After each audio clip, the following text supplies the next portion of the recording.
Hello everyone.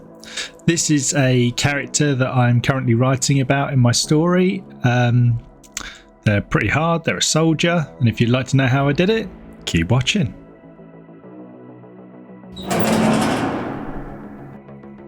So I like to start off nice and loose and just get the basic sort of sketch done.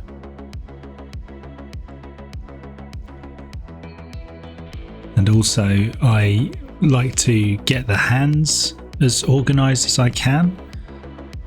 So sort of place the fingers where they are and stuff. I do change this later on, but everyone should be this loose and just sort of try stuff out and see if it works. Once I've got the handle sorted, then I work on the forearm and the bicep and then the shoulder and connect it all together. Definitely use Pinterest as a way to kind of like help yourself with anatomy. And because I'm doing a top-down view, you have to think about perspective. And as I said before, I wasn't too happy with the hand, so I decided to change it around a bit. So I cut him out and jolted him forward a little bit, get the stance right, and gave him two big Rambo-style Bowie knives. And then I start shoring up the lines. Once I'm happy with the pose, I just want to sort of get it looking as ready as possible.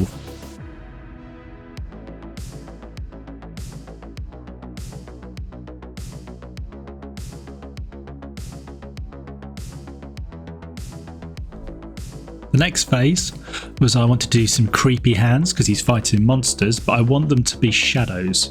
So I thought I'll get these hands as creepy as I can, try and make them all as different as I can. And again, I'm going to block them all out into grey, and the plan with the hands is to turn them into shadows that match the scenery.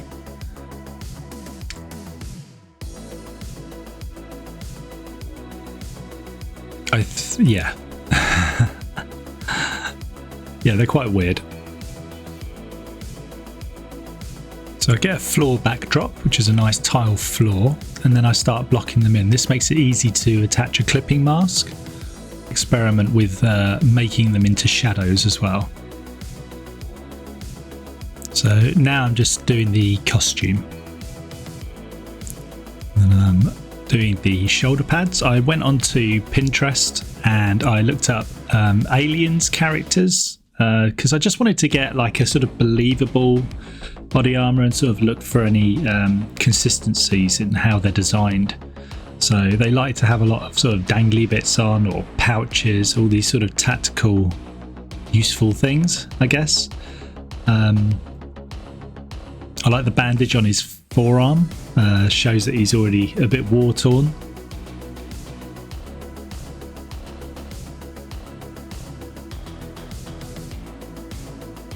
And I thought they wear t-shirts mainly underneath, and so yeah, I just wanted it to look as believable as possible. So let me know what you think in the comments below. So because I'm doing a top-down perspective, we're not going to see very much of the face, so I try to work on like the hair and the eyebrows and the top of the nose. But we're really not going to see very much. So eventually I do put a plaster on his forehead because I think that just kind of makes him more interesting, and a few scars. So with Procreate, or if you're doing this in Photoshop, you can use a clipping mask and connect it to the layer below. And then that's where I do all my colouring in. I do it all on a separate layer that's linked to the grey filled in version, which is on the layer below. And then this is just the flats where I'm working out the colour scheme.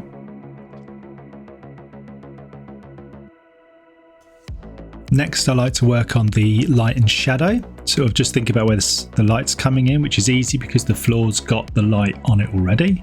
So we can work out where the shadows are, where the highlights are, and make the character blend in better.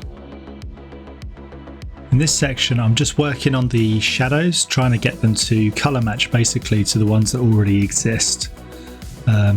He's already fighting the monsters. I want these to sort of stand out, but not stand out too much. I'm trying to make it subtle. So in this section, I'm just building on what I've done before. So it's highlights and shadows. And then I also get a texture from my usual place, envato.com, Envato Elements. And that just helps. So I'll turn that to multiply or overlay, depending on the situation, and blend that in, usually using a clipping mask again to just kind of get it so it doesn't go outside the remit of the character. So you can see me putting more textures in just to kind of make the uniform look a little bit more believable.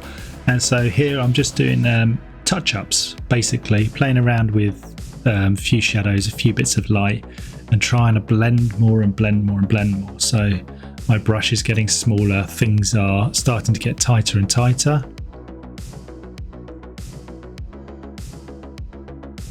The shadows themselves, I'll add a little bit of Gaussian blur to it to just kind of fade it and make it look like the shadows on the original floor image that I used.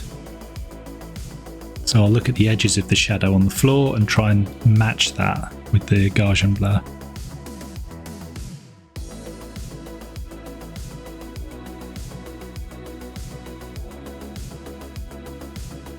So yeah, just colouring in his plaster and doing a few highlights on the pouches that he's got on his chest, and trying to make everything seem more 3D and realistic at this point.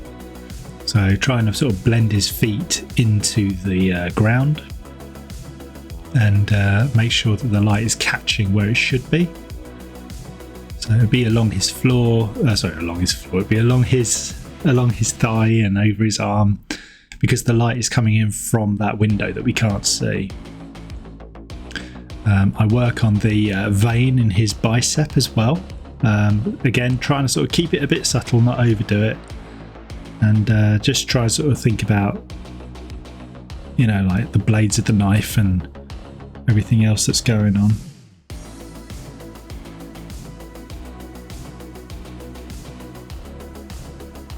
And now I'm just sort of doing a few more highlights just to bring that knife out.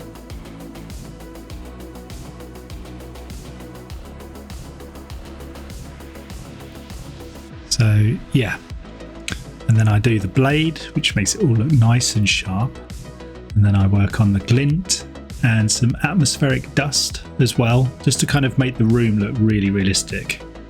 Okay, things get a little experimental here, where I just do the most terrible face I think I've ever done in my life.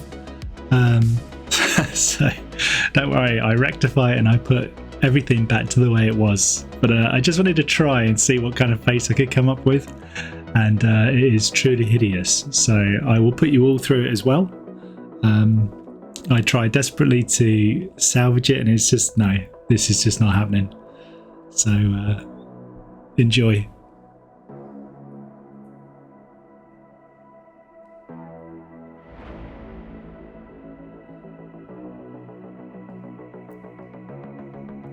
Me thinking about it, and they're back.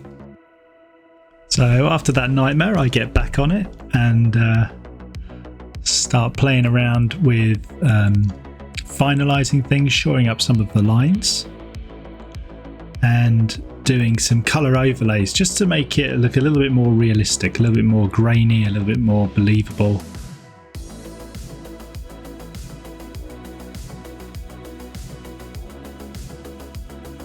And here's the finished article. Let me know what you think in the comments below. I also write horror and sci-fi books, so look me up on Amazon under Richard Coyley. Bye.